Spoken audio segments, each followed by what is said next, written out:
mitad. Ah, pues nosotros más que hablar.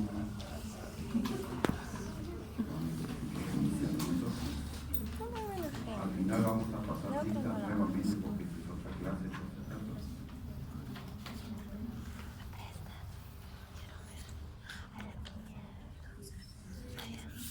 Bueno, vamos a hablar ahora de lo interno. Más o menos el oído interno, como sabemos, está enclavada en una estructura ósea compacta, dura, que es de hueso temporal, que, digamos, en términos generales es muy difícil de poder lesionar. Sin embargo, existen circunstancias en las que esta puede suceder.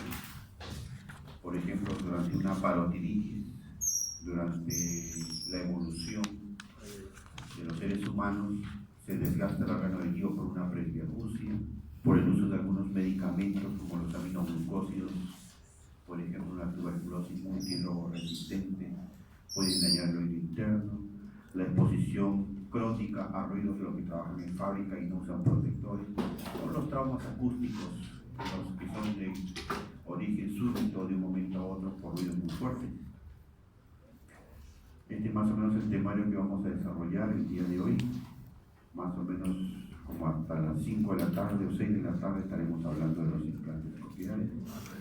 Para los que deseen se pueden quedar. Bueno, solamente un repaso rápido. Si bien a nosotros en la Escuela de Medicina nos enseñan que el oído se divide en externo, medio e interno, sabemos que en general, en realidad, así no se comporta el oído. Esta es una distribución anatómica, pero funcionalmente el oído se divide en dos partes. Una que conforma el oído externo y el oído medio, que se llama el área de conducción. Esta área de conducción sirve para conducir, transmitir y amplificar el sonido. La función de esta parte del oído es esa. El conducto auditivo externo, conjuntamente con el pabellón auricular, captan el sonido, lo concentran y lo envían a través del conducto, para luego llegar al oído medio. El oído medio no es un órgano con el que nosotros escuchemos. El oído medio sirve solamente para amplificar el sonido. Lo amplifica en un 30% aproximadamente. Pregunta de examen del grupo pasado. ¿Y eso por qué sucede? Porque el tímpano tiene un diámetro aproximadamente 27 veces mayor que el de la ventana oval. De tal manera que el tímpano capta el 100% de la energía sonora y ese 100% que la transforma de energía sonora a energía mecánica le envía a la ventana oval y ese 100% llega allí. Quiere decir que si no tuviéramos tímpano y cadena de huesecillo, ¿podríamos escuchar? Por supuesto que sí, solamente se disminuye la amplificación, que son unos 27 o 30 decibeles. Pero uno no escucha, uno no discrimina con esta parte del oído. ¿Okay? Entonces a veces cuando escuchamos, le decimos al señor o al paciente, el señor se ha perforado su tímpano, empiezan a llorar, ¿no? Ya piensa que se les viene el mundo encima, que se van a quedar sordos. No es así. La perforación del tímpano causará una leve disminución de la audición, pero no es que no se quede sordo. Muy bien. Mientras que el oído interno, ¿okay? Este oído interno, hablando del laberinto anterior, no del posterior, del laberinto anterior que lo conforma la cóclea, es donde se encuentra el verdadero órgano de la percepción del sonido. Es con lo que realmente tenemos sensación auditiva, conjuntamente con el nervio. A esto le llamamos el área neurosensorial o de percepción, porque acá se percibe el sonido. Este órgano, el órgano de córtex intercoclear, es el que nos permite realmente escuchar. Ahora, nosotros no entendemos con la cóclea. La cóclea nos sirve para percibir sonidos, tener sensación acústica, no para entender lo que escuchamos. ¿Dónde entendemos lo que escuchamos? En la corteza cerebral, en las áreas auditivas. ¿Por qué? Porque ahí se guarda la memoria auditiva. Por ejemplo, si en este momento sobre nuestro techo del aula se posara un ovni, ¿y ustedes han escuchado el sonido de un ovni alguna vez? Cuando si alguien lo ha escuchado, no nos cuente. Bueno, nadie ha escuchado nunca, entonces para nosotros eso sería un sonido nuevo. Lo más probable es que nos asustemos, otros lo tomemos con mucha cautela. Pero cuando sepamos que es un ovni, ya eso queda guardado en nuestra memoria. La próxima clase que ustedes estén acá y vuelve a bajar un ovni, ya sabemos, ¿no? Todo el que sabe va a decir, tranquilo muchachos, es un ovni, no se asusten, es un ovni. ¿No es cierto? Porque eso va quedando guardado en la memoria auditiva. Entonces, ahí entendemos nosotros. Quiere decir que este proceso es un aprendizaje constante que tenemos nosotros de escuchar sonidos. Cuando se revienta un plato, cuando se revienta una llanta, cuando escuchamos un reggaetón chacalonero, una marinera, una música instrumental, cuando escuchamos la voz del amigo a 100 metros ya sabemos quién está hablando, ¿no? Todo eso se va guardando en la memoria auditiva. Ahí entendemos. La cóclea solamente nos permite tener sensación auditiva.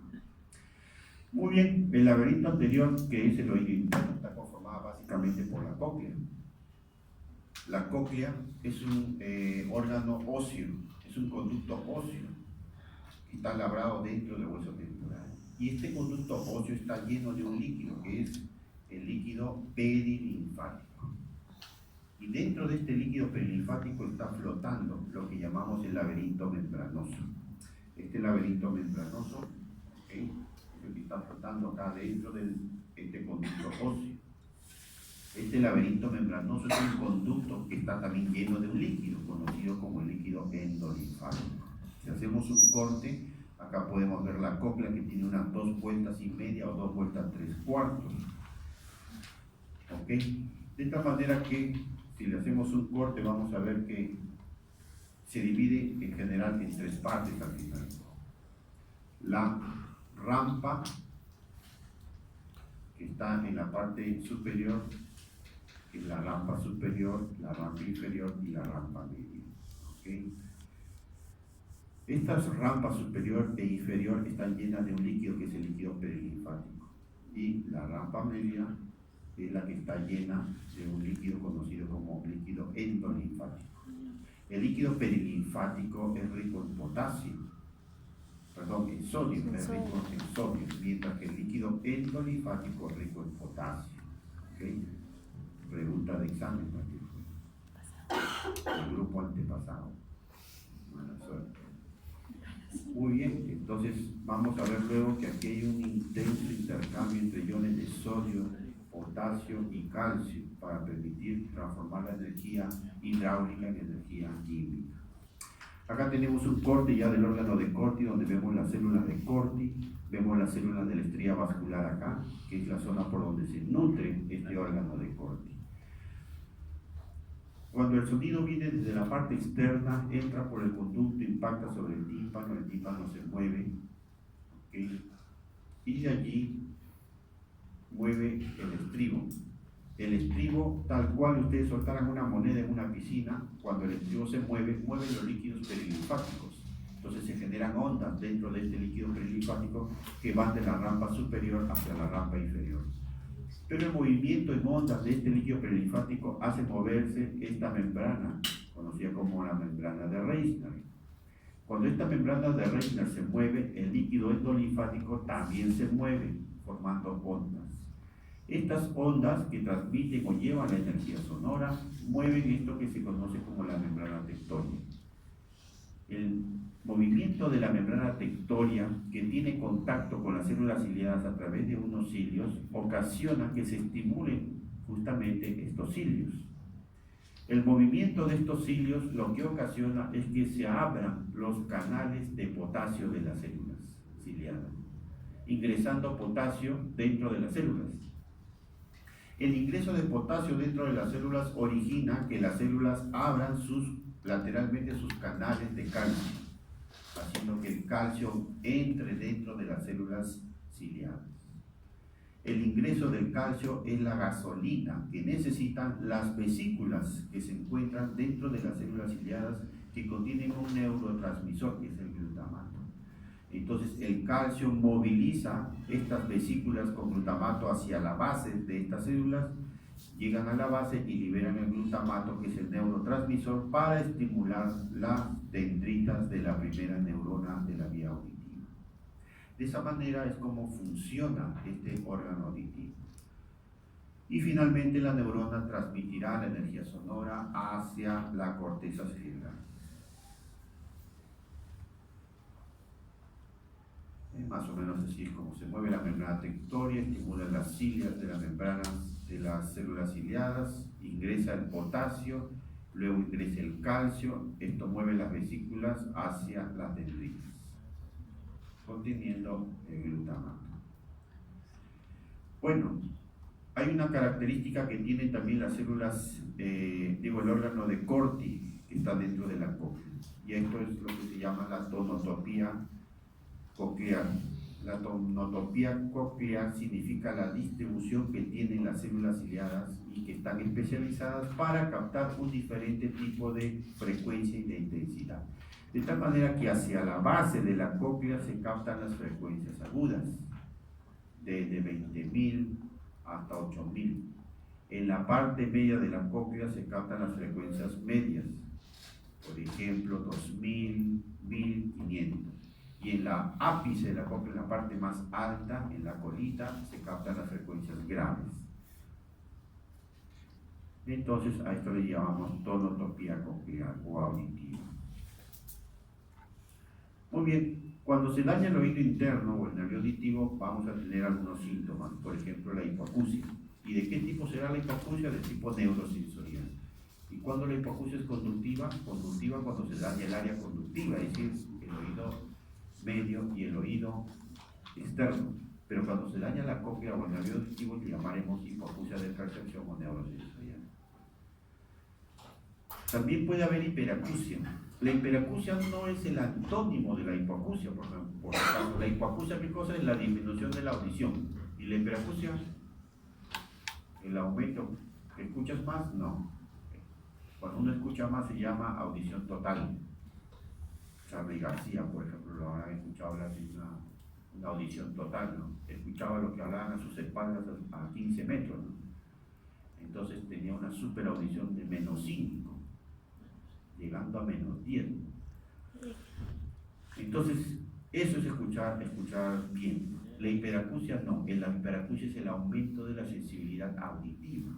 Existen varias patologías donde cursan con hipoacusia por daño en la cóclea, que también cursan con hiperacusia. ¿Qué significa? Que el oído es más sensible a pesar de tener una hipoacusia. ¿Por qué? Porque el órgano de Corti trata de elevar su umbral auditivo para poder escuchar algo, aunque sea con lo poco que tiene, tratar de escuchar algo. Aumenta su umbral. Eso hace que el oído sea obviamente más sensible. Entonces los sonidos que a nosotros no nos molestan, a un paciente que tiene hipoacusia sí le van a molestar, porque además tiene hiperacusia. Es el ejemplo, por ejemplo, en la presbiacusia. A los abuelitos le dice: abuelito, vamos a la iglesia. ¿Qué? Que vamos a la iglesia. No te entiendo, hijito. Vamos a la iglesia. Pues no me grites, dice, ¿no? Porque aparte que él tiene hipoacusia, tiene hiperacusia. Entonces cuando uno eleva su volumen, él escucha. Claro que sí, pero también le incomoda, le molesta. Eso mismo sucede, por ejemplo, en la enfermedad de Meniere y en el trauma acústico. Preguntas de examen. Presbiacusia, trauma acústico y enfermedad de Meniere del año pasado. Entonces, eso es la hiperacusia. A veces puede haber sensación de oído tapado o plenitud oral, por ejemplo, en la enfermedad de Meniere, donde hay un aumento de la presión del líquido endolinfático. Está tan a presión eso que hace que el oído dé la sensación de que está tapado. Zumbidos de oído, que es lo mismo para fines prácticos que tinnitus o acúfenos, en términos prácticos es lo mismo. Que puede aparecer siempre que existe daño de las células cocleares. Y el vértigo, bueno, cuando a la patología afecta al laberinto posterior, también puede aparecer vértigo en el curso de estas enfermedades. Las hipoacusias en general se clasifican como congénitas y adquiridas. Gracias a Dios las congénitas son muy raras.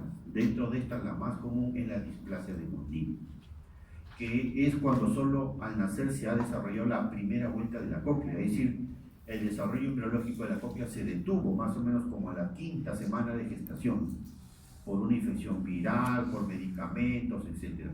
Se detuvo el desarrollo embriológico y ahí se quedó.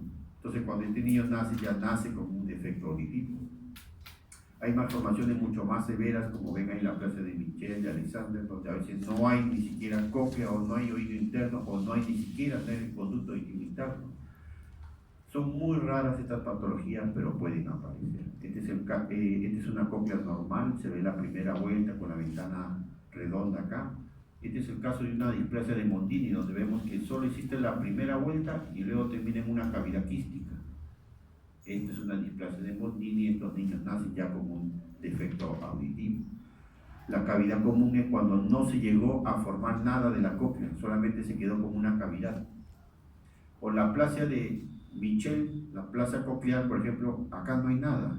Si nosotros vemos acá, vemos la primera vuelta de la cóclea, acá un poquito se insinúa la segunda.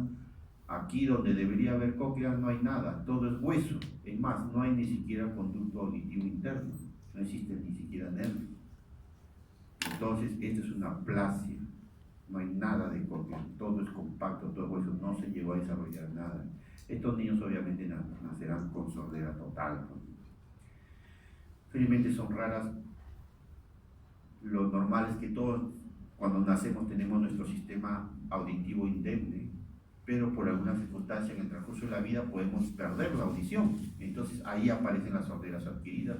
Como ven, hay una lista larga, no vamos a hablar de todas, solamente las que están de amarillo, que son las más comunes y sobre las cuales vamos a preguntar en el examen. Muy bien, la presbiacusia es el envejecimiento de la función auditiva. El órgano de Corti como el nervio se van degenerando, se van desgastando con el paso de los años. Se dice que esto empieza normalmente a partir de los 40 años, pero no lo notamos porque se afectan las frecuencias más altas, 20.000, 18.000, 16.000, que son frecuencias que en general no usamos los seres humanos. Las tenemos, pero no las usamos. Pero cuando esto empieza a afectar a los 65 años ya la frecuencia 8.000, a 4.000, ahí sí nos empezamos a percatar de que realmente ya no estamos escuchando bien. Entonces, en la presbiacusia lo primero que se va desgastando, como se ve en la audiometría, son las frecuencias agudas, es decir, la base de la cóclea. Así es, porque la presbiacusia, el desgaste auditivo empieza desde la base de la cóclea, pasando por la parte media hasta el ápice. Las frecuencias graves son las últimas en desgastarse. ¿Y eso por qué? Por muchas razones, pero sobre todo, primero porque está más expuesta al oído externo, la base de la cóclea. Y segundo, porque la irrigación de la cóclea es término terminal, viene del ápice y termina en la base. Entonces lo primero que se va afectando es la base de la cóclea. Ahí tienen varias razones por las que sucede esto: la hialinización de la membrana basilar, la disminución de la célula ciliada, la estrofia del estrío vascular, la degeneración del nervio coclear, etc. Esta es una imagen típica de una audiometría por una presbiacusia, donde vemos que la audición va cayendo en forma progresiva y paulatina hacia las frecuencias agudas, desde las frecuencias graves hacia las frecuencias agudas. Y vemos que la vía ósea, que se representa así, acompaña a la vía aérea. Al inicio hay una etapa sin traducción clínica, que es cuando hay una hipoacusia leve. Hablamos de hasta aproximadamente 40 decibeles. Ya uno se da cuenta que no escucha del todo bien, pero no tiene incidencia social, no tiene problema en la comunicación con otros, pero ya se da cuenta. El de incidencia social es cuando ya hay hipoacusias moderadas o severas, es decir, entre 40 y 80 decibeles. Ahí el paciente dice, ¿qué? ¿Cómo? No te entendí, repíteme, y así anda. Es porque hay un problema ya de grado moderado o severo de la audición, hay un problema social. Y en las hipoacusias profundas, cuando ya la audición supera los 80 decibeles, hablamos de la etapa de aislamiento, la clásica de nuestros abuelitos, ¿no? No hablan con nadie, nadie les quiere hablar porque realmente es muy difícil hacer comunicación con ellos. Puede acompañarse de acúfenos, ciertamente, a veces de problemas de lenguaje, claro, de la discriminación, porque, como decíamos, la discriminación se hace en la corteza cerebral. Y en la edad avanzada no solamente se desgasta el órgano de Corti, sino también la corteza cerebral se va atrofiando. Entonces, obviamente habrá problemas en el entendimiento y en la discriminación de las palabras. Esto es irremediable. No hay nada que podamos hacer hasta el día de hoy para evitar esto. Podemos darle vasodilatadores para mejorar la irrigación cerebral, por lo menos darle un alivio a esta persona, sí, pero básicamente es para retardar el desgaste, que es inevitable. Los mismos, la vitamina A, que es la que ha demostrado ayudar en estos casos, es para retardar el desgaste auditivo, no para curarlo. En los casos de hipoacusia moderadas y severas, el uso del audífono, que es un amplificador del sonido, es lo ideal. como amplificador que es, te va a permitir mejorar tu audición y poder comunicarte con otras personas.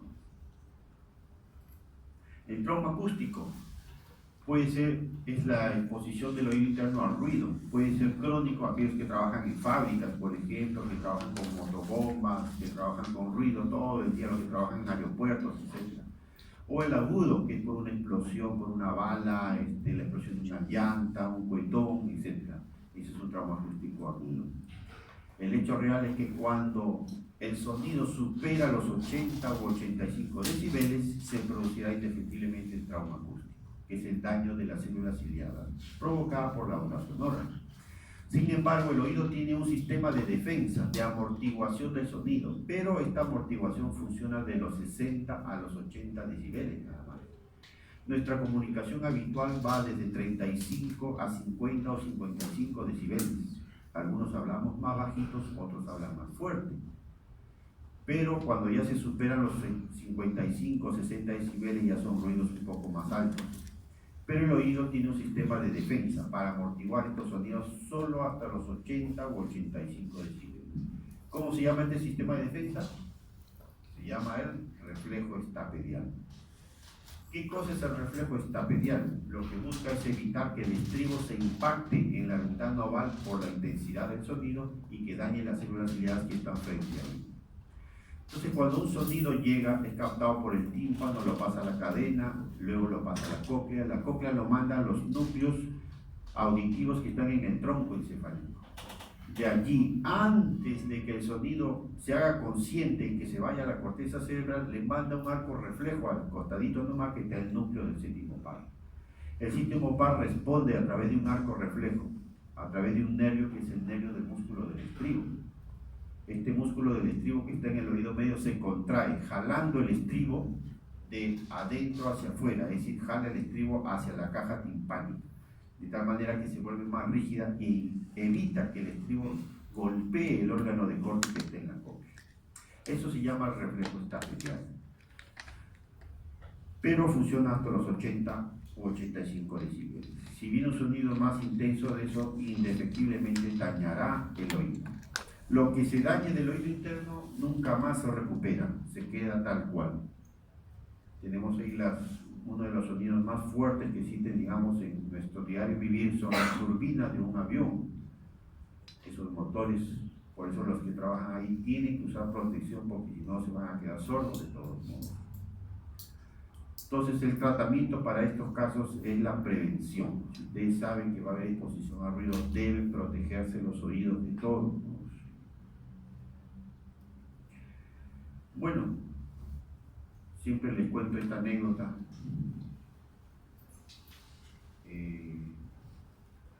A los alumnos porque fue realidad, hablando de esto del trauma acústico.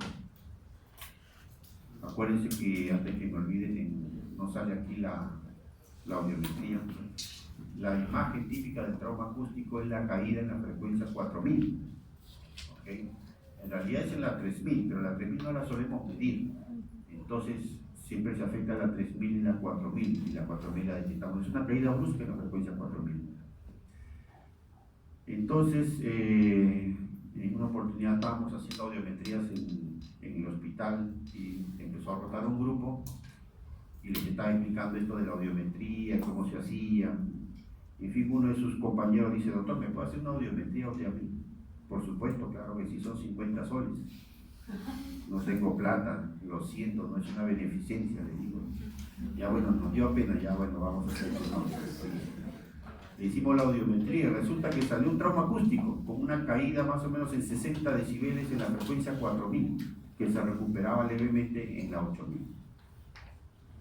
Entonces le preguntamos: ¿y qué te pasó a ti? No, doctor, eso que usted está contando, pues, de la audiometría y las posibles causas. Bueno, resulta que en el salón hemos hecho una banda de músicos y yo toco la primera guitarra y un día hubo un acoplamiento de los parlantes y ahí me quedé con ese trauma acústico. Y bueno, lo que le expliqué, que eso es irreversible, pues queda como una cicatriz, como una marca permanente, no va a mejorar y tampoco va a empeorar. Bueno, pasó este grupo, vino otro grupo y también les explicamos sobre el tema de la audiometría y uno de esos Compañero dice, doctor, ¿usted me puede hacer una audiología? Ah, pero ahora son 80 soles, le digo. No tengo plata. Bueno, ya de beneficencia estaremos, pues.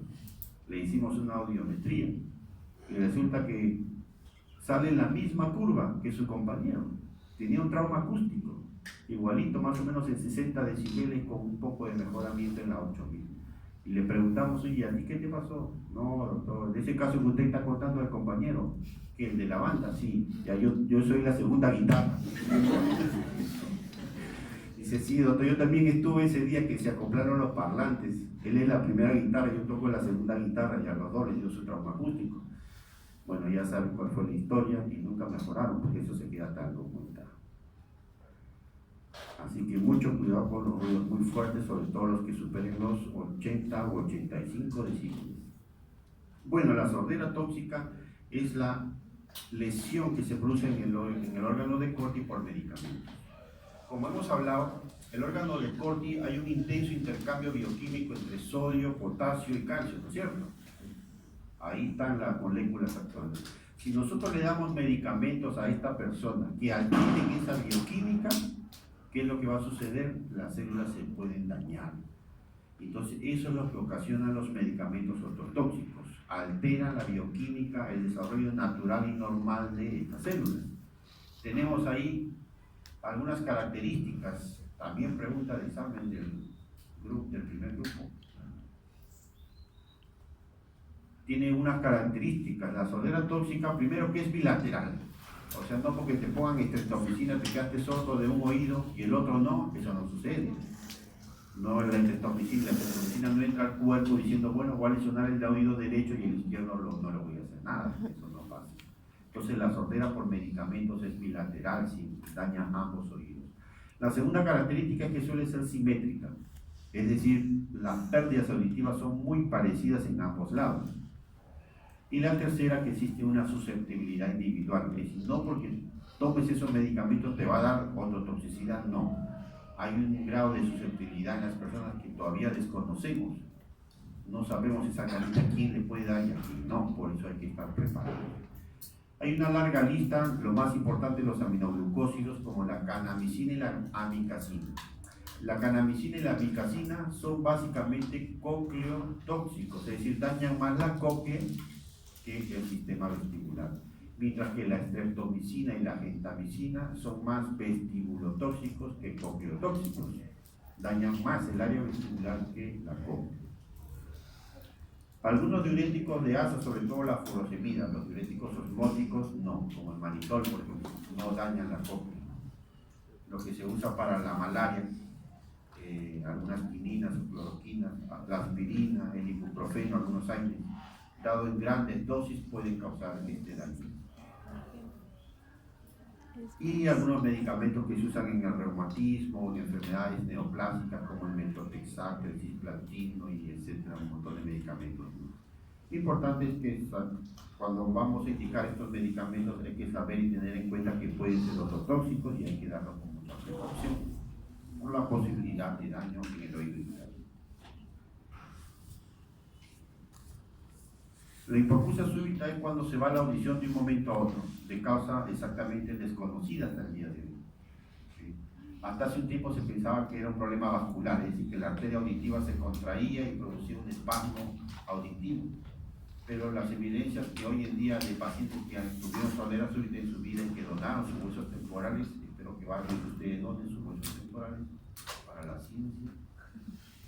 Bueno, en estos pacientes que ya murieron, se les hicieron biopsias de la cóclea y lo que se ha logrado determinar por los hallazgos patológicos es que lo más probable es que se trate de una infección viral aguda. Eso un poco explica por qué los pacientes, que son raros los casos, aumentan de pronto en los cambios de clima. Mayo, abril, mayo, junio, de ahí desaparecen y vuelven a aparecer. Ahorita, por ejemplo, ya no vemos sordera súbita. Lo más probable es que el próximo mes empiecen nuevamente a aparecer las sordera súbita de un momento a otro. Entonces, hoy en día se piensa más que es una infección viral aguda, pero aún no tiene una certeza en su demostración. Existen muchas teorías, la teoría inmunológica, la teoría alérgica, la teoría endocrinológica, la teoría vascular, la teoría viral, muchas teorías para tratar de explicar por qué se va la audición de un momento a otro. Puede ser un solo lado, puede ser ambos lados. Ambos lados generalmente están relacionados a enfermedades crónicas, como por ejemplo los que se hemodializan, pacientes que reciben tratamientos cardíacos, etcétera, etcétera. Bueno, cuando sucede esto, los pacientes hay que actuar lo más pronto posible, dentro de los primeros 7 días, con la finalidad de mejorarle la audición. Para eso usamos la pentoxifilina. La pentoxifilina es como el rigor más o menos parecido, sirve para mejorar la irrigación del oído. Damos corticoides para desinflamar. Hace unos meses, unos 6 meses, fui a un congreso en Europa y salió a hablar un maestro español, ¿no? Tenía 35 años de experiencia, y una exposición que hizo, bueno, en estas enfermedades decía, hay que usar corticoides. ¿Por qué? Tengo 35 años de experiencia, más 15 de carrera, y no sé por qué, pero hay que darlo. Porque siempre que hay una enfermedad que desconocemos y que no sabemos cómo tratarla, hay que dar corticoides. De algo estamos seguros y es que ayuda. ¿Por qué, cuánto y cómo? No sé, pero hay que darlo. Esa es la conclusión de este maestro después de tantos años de experiencia. Y efectivamente así es. Cuando nos preguntan, doctor, ¿y por qué da corticoides? Porque son antiinflamatorios. ¿Y qué desinflama? No sé. Así es. Porque cuando hay enfermedades reumatológicas, enfermedades raras, hay que dar corticoides. Sí. Lo que sabemos es que mejora el paciente. ¿Por qué? Bueno, esa era la conclusión. Por eso la sordera súbita, que desconocemos la causa y no sabemos cómo tratarla, igual damos corticoides y el paciente a veces mejora. Y la vitamina, sobre todo la vitamina A y la vitamina D, para tratar de regenerar algunos epitelios. El pronóstico en estos casos se ha reservado. No se sabe si va a mejorar o no. Lo que sabemos es que cuanto más antes actuemos, es más probable que algo pueda recuperar el paciente, por lo menos para poder usar después un audífono. El neurinoma del acústico es un tumor del nervio auditivo que empieza en el conducto auditivo y se va expandiendo hasta el ángulo pontocerebeloso. Conforme va creciendo el tumor, va aumentando los síntomas. Puede empezar simplemente con una hipoacusia de grado leve, con zumbido de oído y trastorno del equilibrio, más frecuente en las mujeres que en los varones. El hecho real es que el diagnóstico se hace con la resonancia magnética con gadolina, y estos pacientes finalmente se los pasamos a neurocirugía porque nosotros no los tratamos al final. Bueno, esto ya no vamos a hablar porque han tenido una clase maquiavélica allí y han hablado de todo esto. Bueno, vamos a hablar ahora de la otra parte de la exposición. ¿Cierto, chicas, esto? ¿No? O llamamos a los chamos. No, mejor no. Bueno, ahora vamos a hablar de la medición de la audición. Resulta pues que medir la audición en un adulto es fácil, pues, ¿no? Le hacemos una audiometría y ya. Pero a ver, a un bebé, a un niño de 3 meses, de 6 meses, de 9 meses, de 1 año, es muy difícil. Y muchos niños empiezan a perder la audición en los primeros meses de vida por diferentes razones, como vemos acá. Algo pudo haber pasado en los primeros meses de la gestación o los primeros meses de vida, que pueden dañar la audición y empezar a tener hipoacusia y no nos percatamos. Algunos padres llegan con sus niños cuando el niño tiene 5 años. ¿Y qué ha pasado, señor? No, nos hemos dado cuenta que no escucha. Recién a los 5 años. No es que no habla, no dice papá, pero si papá se dice a los 9 meses. O mamá, ¿no? Imagínense. Entonces, hay cosas que nosotros no debemos olvidarnos.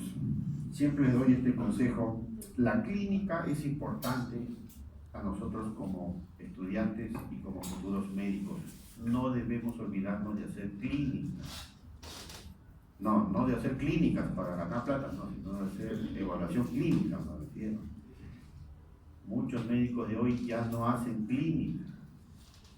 Lo que hacen es mandar exámenes. Ya no son exámenes de ayuda al diagnóstico, sino de ayuda al médico, ayuda al bolsillo. Le mandamos exámenes de todo para ver, algo saldrá, pues no. Pensando que los exámenes no van a hacer el diagnóstico y no es. Entonces un día venía una señora, a ver, miren, a ver señora, ¿qué tiene usted? Doctor, en la noche estaba durmiendo, me di vuelta a la derecha y me empezó a dar vuelta todo. ¿Y cuánto le duró? No, fue un ratito, unos 30 segundos. Y cuando se echó del otro lado tenía, no. Me he dado cuenta que es cuando me echo del lado derecho. ¿Qué es? A ver. Un vértigo postural paroxístico benigno. ¿Ya ven? No necesitaba estudiar mucho para saber que es un vértigo postural paroxístico benigno. Bueno, yo digo, señora, usted tiene un vértigo postural paroxístico benigno. Pero solamente para descartar le voy a mandar hacer una audiometría, una prueba vestibular y una radiografía del cuello. Solamente para descartar, lo más probable es que salga todo normal. Al mes vino la señora, audiometría normal, radiografía normal y la prueba vestibular normal. Señora, esto confirma que usted lo que tiene es un vértigo postural, no se preocupe, esto normalmente pasa a las 8 semanas y si no, hacemos maniobras de reposición.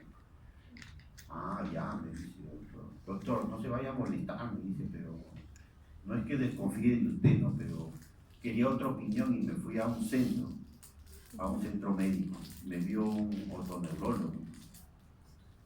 Y acá está el informe, entonces la señora me sacó un informe así, eran como 15 hojas, ¿no? Entonces cuando yo reviso el informe, paciente, todo su historial, ¿no? Todito. Le habían hecho impedanciometría, otoscopía magnificada, audiometría, le habían hecho electronistasmografía, videonistasmografía, pruebas vestibulares, tomografía, resonancia magnética, todo. Al final, conclusión, dice el doctor, conclusión, vértigo postural paroxístico benigno. Tratamiento, observación o terapia de reposición canalicular. Señora, si no es indiscreción, ¿cuánto se ha gastado en todo esto? Nosotros me gastó más de 5.000 soles. Señora, usted me hubiera dado 500 y yo le hacía el tratamiento gratis. Bueno, por 500, aunque sea. No hay que engañar a los pacientes. ¿Okay? A eso voy. Hay que hacer clínica. Nosotros ya no hacemos clínica. Solamente queremos mandarle a hacer exámenes porque nos va a caer algo a nosotros. No debe ser así. El día que ya no hagamos clínica, la sociedad ya no nos va a necesitar. Ténganlo por seguro. Ya no vamos a tener por qué existir los médicos. Porque la persona va y le dice al guachimán, señor, disculpe, ¿sabe dónde hay un cajero de la salud? Acá hay un cajero aquí a la vueltita. Uno va al cajero, entra, sus datos, introduce sus síntomas y por 10 soles seguramente ahí le va a salir cuál es su diagnóstico y cuál es su tratamiento en un voucher y ya está. Te vas a la farmacia y compras o te haces lo que tienes que hacer. Listo. Se acabaron los médicos, ¿no es cierto? Las máquinas van a hacer todo por nosotros. Eso no sucede porque todavía seguimos haciendo médicos. Los diagnósticos los hacemos los médicos, para eso estudiamos. Y esto fue lo que le pasó pues a un amigo, y a esto iba. Un colega de cabeza y cuello que trabaja con nosotros en el piso me dice un día, oh Miguel, un favor, quiero que veas a mi hijito. ¿Por qué? ¿Qué ha pasado? No escucha, es sordo. ¿Es sordo? ¿Cómo sabes? El sexto sentido de mi esposa se ha dado cuenta que es sordo. ¿Y qué edad tiene tu hijito? 5 meses. 5 meses. Tráelo mañana a tu hijito con tu esposa. Le voy a hacer una prueba especial y sofisticada de niño. Así que al otro día vino, porque obviamente estaba preocupado. La señora, le digo, señora, usted va a cargar a su hijito, él mirándole a usted. Usted no se asuste, yo voy a ir por detrás y voy a hacer un aplauso. ¿Ok? Ya dijo la señora. Así que el hijito miraba a su mamá, pues, ¿no? Yo fui por detrás y le hice esto. ¿Qué creen que hizo el bebé? Volteó a ver quién es el desgraciado que lo ha asustado. Eso hizo. Eso se llama la prueba del despertar. Le digo a mi colega, ¿sabes qué? Tu hijito no es sordo. ¿Pero cómo que no es sordo? Te voy a decir, lo vio un neuropediatra, lo vio. Le mandó a hacer estos potenciales evocados. Y los potenciales evocados salían planas, las curvas. Entonces por eso decían que era sordo. Porque los potenciales evocados decían que las curvas estaban planas y que no escuchaba. Digo, pero ya le acabo de hacer una prueba, no es sordo. Y la prueba sofisticada que le ibas a hacer, ese fue. No te ha costado nada, es gratis. Yo le digo, eso es porque las máquinas no hacen el diagnóstico. Los diagnósticos lo hacemos todavía los médicos. El que no sabe obviamente se equivoca. Para tu conocimiento le digo, el sistema auditivo termina en algunos niños de madurar a los 9 meses. Y existen en los potenciales evocados lo que se llaman los falsos positivos. Es decir, parece que hay hipoacusia, pero en realidad no la tiene. Entonces, los potenciales evocados auditivos en los primeros 9 meses o el año de vida hay que cogerlo con muchas pinzas. No significa que sea sordo. Le hice una prueba, la del despertar, que no te ha costado nada, y dice que no es sordo. Ahora, como no me cree, seguramente, de todos modos, al año le haremos los potenciales de nuevo y le mandamos a hacer una tomografía. ¿Qué creen que pasó? Al año vino con sus nuevos potenciales y su tomografía porque no me creyó, pues. Y los potenciales nuevos del año de edad, las curvas estaban mejor que las de nosotros, que ya estamos de bajada, ¿no? Tenía buenas curvas. Ahora ya tiene como 15 años hijito ahí. Escucha mejor que nosotros. Entonces, eso se llama la prueba del despertar. Ahora, si ustedes hacen ese aplauso y el niño no reacciona, no, aquí está pasando algo. Hago la prueba del cribograma. ¿Cómo es eso? Lo hago dormir, le pongo una música de Sebastián Bach. Entonces el niño se empieza a quedar dormido. Después le pongo una música de Sebastián Yatra. Se despierta, ¿no? Ya, póngale un redoble, pues no sé, un reggaetón ya. Una marinera y el niño automáticamente abre los ojos y empieza a mover los pies. Es automático. Le vuelven a poner una música instrumental y se vuelve a quedar dormido. ¿Eso qué significa? Que se escucha. Ya en el último de los casos, como le digo a los padres, ¿sabe qué es mejor gastar en un plato que gastar en unos potenciales educados? El plato te va a costar 7 soles, 10 soles, los potenciales te van a costar 500. Agarra un plato, tíralo al piso, con tu niño al costado. Si el niño reacciona y llora, se escucha, ¿no? Si no llora, no reacciona, esa es otra cosa. No escucha nada probablemente. Ahí sí hay que llevarlo al otorrino. O sea, a mí. Entonces, eso se llama la prueba del cribograma. Ahora, cuando ya tenemos esta sospecha clínica de que un niño puede no estar escuchando, ya lo metemos a que le hacemos una serie de pruebas audiológicas. Como vemos allí existen muchas pruebas. Hablaremos de algunas de ellas. La logometría. La logometría era una evaluación antigua que se hacía de la audición, usando la voz del examinador. ¿Cómo era eso? Entonces, esto lo aprendí de mi profesor de neurología, porque en el hospital que yo hacía había un otorrino, pero nunca lo encontrábamos, y la evaluación audiológica la hacía en realidad el neurólogo. Entonces un día nuestro profesor nos dice, muchachos, vamos a ver un paciente que nos han interconsultado porque dicen que no escucha. Fuimos a verlo al paciente y era un viejito como de 80 años, bueno, menos, creo que tenía 78 años. Entonces le dice, van a ver cómo se examina a un paciente. Entonces le dice, señor, ¿cuántos años tiene? Y el viejito lo miraba. Entonces el doctor decía, este paciente con mi tono de voz no escucha. Quiere decir que por lo menos tiene hipoacusia leve, decir. Levantaba el tono de la voz y el doctor decía, señor, ¿cuántos años tiene? El viejito lo miraba y decía, no le entiendo, doctor. O sea, ya algo había escuchado. Entonces el doctor decía, este paciente tiene hipoacusia moderada mínimo. El doctor levantaba más su tono de voz, señor, ¿cuántos años tiene? Y el viejito decía, 78, doctor. Entonces el doctor decía, este paciente tiene hipoacusia de grado severo. Entonces así se diagnosticaba, así hacíamos la audiometría. Esto le llamamos logometría, haciendo la evaluación subjetiva, obviamente, de la audición. Claro, hasta ahí estaba todo bien. El problema era, nuestro profesor, ya era un profesor jubilado, tenía 80 años. No había quien más enseñar, así que él era el único que seguía enseñando. Entonces realmente era muy coloquial bien ver quién estaba más sordo, si el paciente o nuestro profesor, porque realmente nosotros no sabíamos al final quién estaba más sordo. Pero bueno, esa era la manera como se evaluaba la audición antes. La acumetría es la medición de la audición usando diapasones. Acá les voy a dar unos tips nada más. Lo primero, que la acumetría sirve para detectar hipoacusias de conducción. Básicamente hipoacusias de conducción. No sirve para determinar si es neurocerebral. Existen como 15 pruebas para hacer esto. pero usamos básicamente dos, la de Rinne y la de Weber. Usamos los diapasones, que son unos elementos metálicos con dos ramas laterales que las hacemos vibrar. Aquí lo vamos a resumir. Primero, la prueba de Weber la hacemos vibrar y la ponemos en la línea media del cuerpo. Puede ser en el vértex, puede ser en la glabela, en los huesos propios de la nariz, en el nación o entre los dientes. Pero debe ir en la línea media. Y le decimos, Señor, díganos usted en qué oído escucha mejor. ¿Cuál es lo normal? El Weber indiferente. ¿Qué es el Weber indiferente? Que él escucha igual en ambos lados. No tiene preponderancia. ¿Ok? En ese momento estamos evaluando, para hacer la medida de diapasón, la vía aérea a través del conducto y la vía ósea a través del hueso. En forma natural, la vía aérea siempre es mejor que la vía ósea, en forma natural.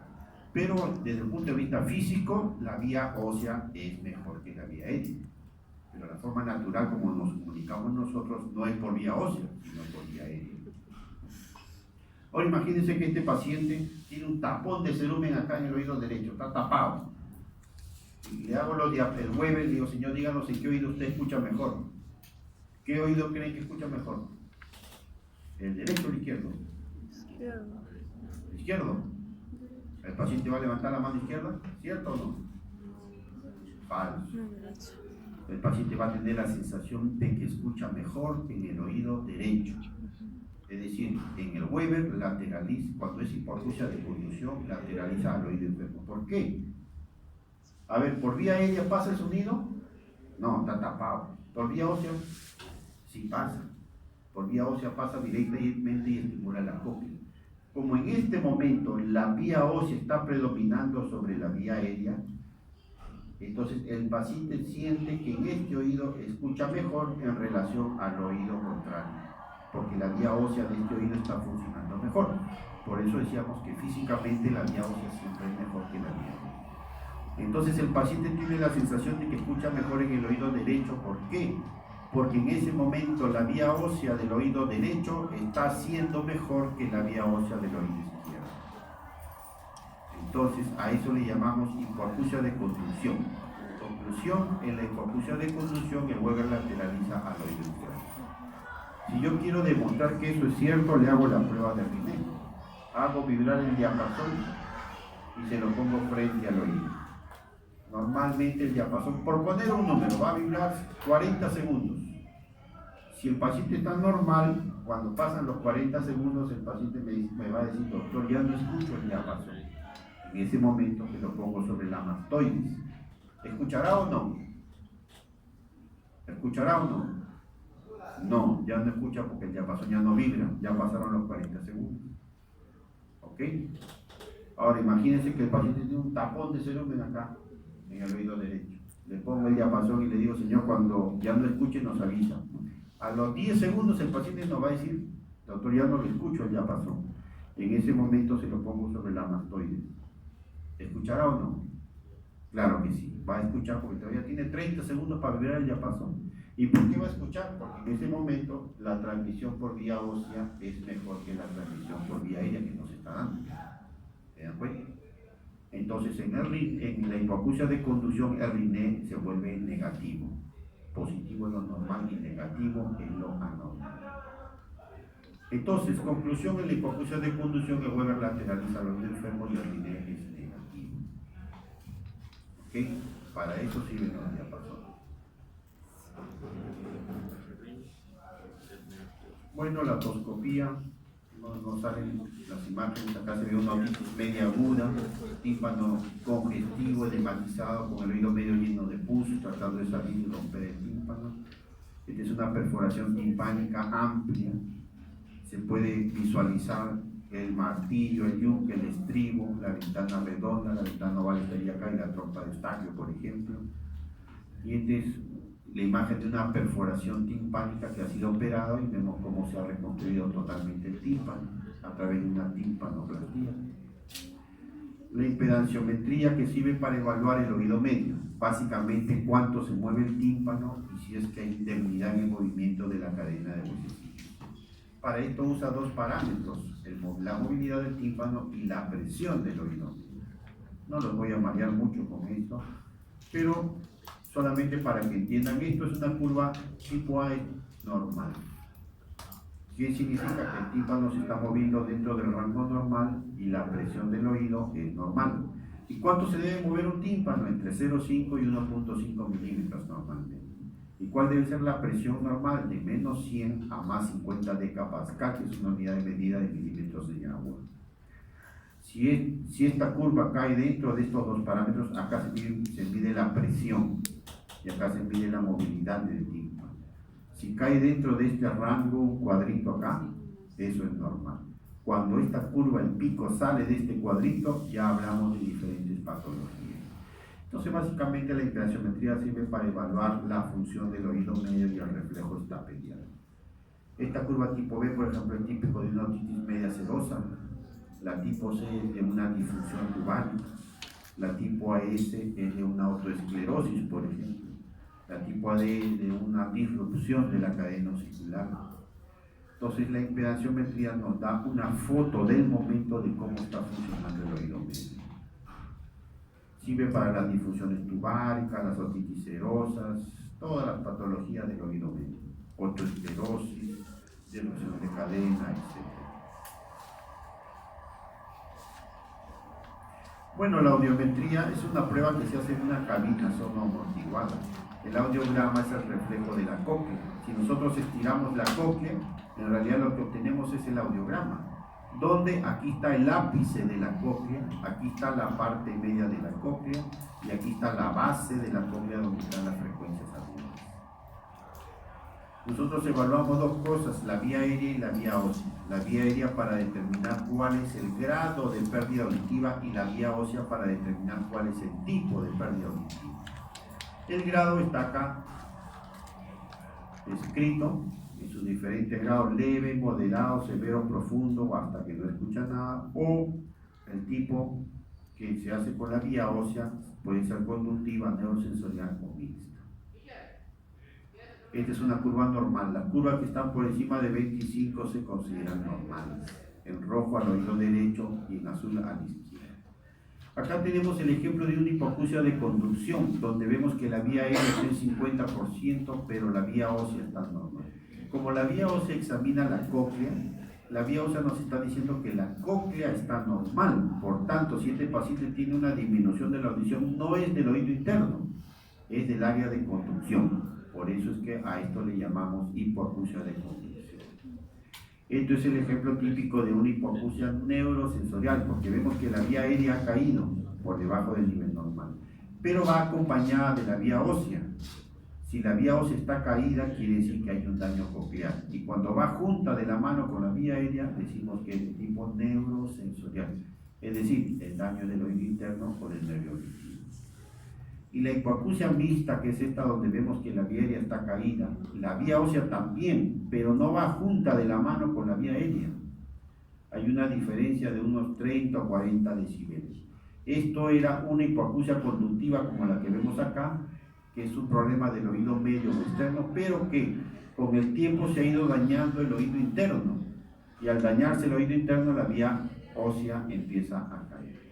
Eso sucede en la otitis media crónica, en la autoesclerosis, por ejemplo. Pregunta de examen en el próximo año.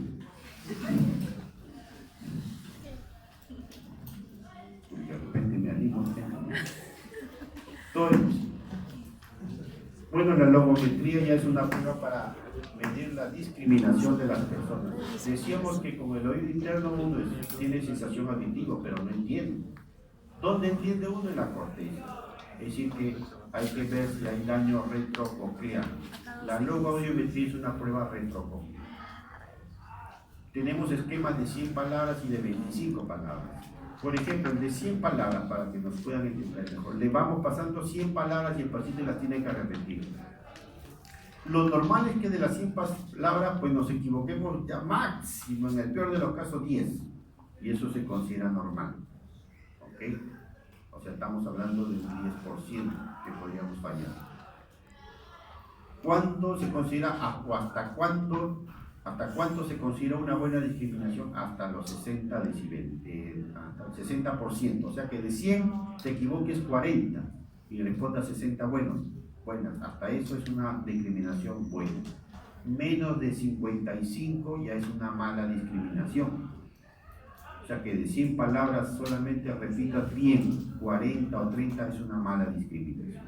¿Okay? Eso es importante, sirve para el uso de los audífonos. Para el uso de los audífonos tienes que tener una buena discriminación, es decir, más de 55 o más de 60% de aciertos. Los potenciales evocados auditivos son ya unos equipos más sofisticados, se ponen unos auriculares que emiten unos sonidos en los oídos. Y este sonido va a viajar a través de los diferentes núcleos que tiene la vía auditiva hasta llegar a la corteza cerebral. En cada núcleo se genera un potencial de acción, porque le pasa la aporte de una neurona a la otra. Entonces ahí se genera un potencial de acción. Entonces los electrodos que se han puesto sobre la cabeza del paciente captan esos cambios de potencial de acción.